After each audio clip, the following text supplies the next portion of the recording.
Bienvenue dans cette formation d'AutoCAD Structural Detailing ASD. C'est Bosina Marican et Marc, ingénieur BTP. Alors, dans la vidéo précédente, on a parlé de faire, dans les vidéos précédentes en fait sur ASD, on a parlé de l'escalier ainsi que de la poutre. Maintenant, pour cette vidéo, nous n'allons pas parler encore de ces deux éléments de structure. Nous allons parler maintenant du poteau. Alors, la procédure, il est presque la même, sauf que c'est le poteau. Vous verrez que même le ferrage, il est comme le ferrage théorique de poteau dans le robot structural Analysis. Alors là, nous sommes toujours dans démarrage, béton armé. Élément de la structure poteau. On prend le poteau. On va essayer de voir comment on peut mettre les éventuelles données. Alors, dans la géométrie, on nous donne la possibilité de donner de la géométrie. Par exemple, la base par exemple est des 0,20.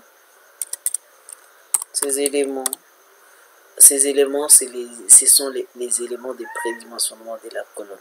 Donc la colonne, on peut le prédimensionner soit partant de la longueur de flanc, qui est fonction des appuis, ainsi que de la longueur, de la hauteur de la colonne, ou bien carrément on fait la descente des charges. On fait une descente des charges, et puis on trouve la section utile, la section minimale du poteau, ou carrément on combine les deux, c'est-à-dire on trouve une dimension, par exemple une portée. Nous avons deux portées de la colonne, la petite et la grande, où les deux auront une même dimension sur carrément. Nous optons pour un carré ou carrément un cercle. Alors, une dimension donne une dimension, on trouve une dimension par rapport à la longueur de flanc, et une autre dimension, on trouve ça par la descente des charges. Alors, nous, sur base pour des raisons d'exercice, nous prenons 20 x 30 par exemple. Le poteau, il est rectangulaire. HC qui est la hauteur de la poutre, il est 3,16 m, on le laisse comme ça. Bon, je vais 3 mètres, 14, donc 3,06 plus 12, bon, 3,16 m. HB qui est la hauteur de la poutre qui est de 60. HS qui est la hauteur de la dalle qui est de 12.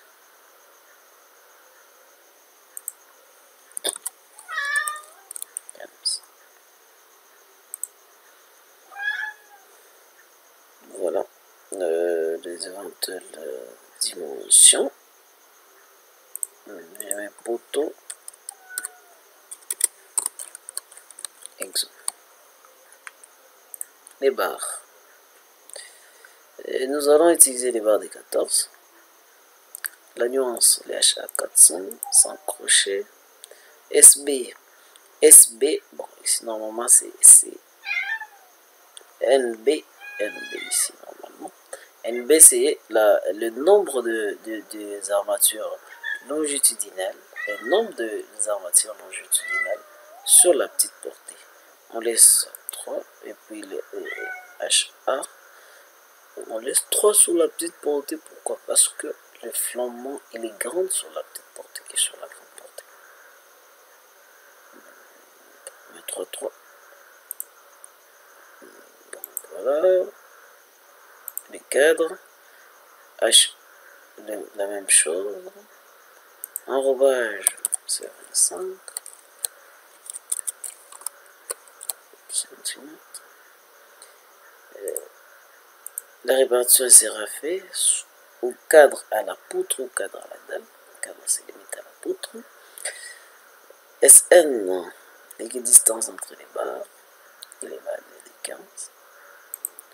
Les barres additionnelles, on peut avoir des éventuelles barres additionnelles, tout dépend. soit ces éléments, les épingles, mais on va procéder maintenant les crochets. Les crochets, il peut être de combien?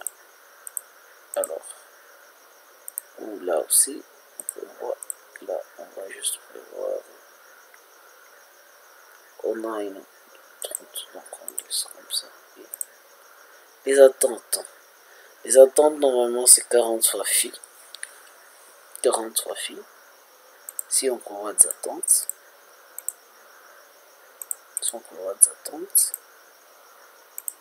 on est là, les attentes 40 fois phi.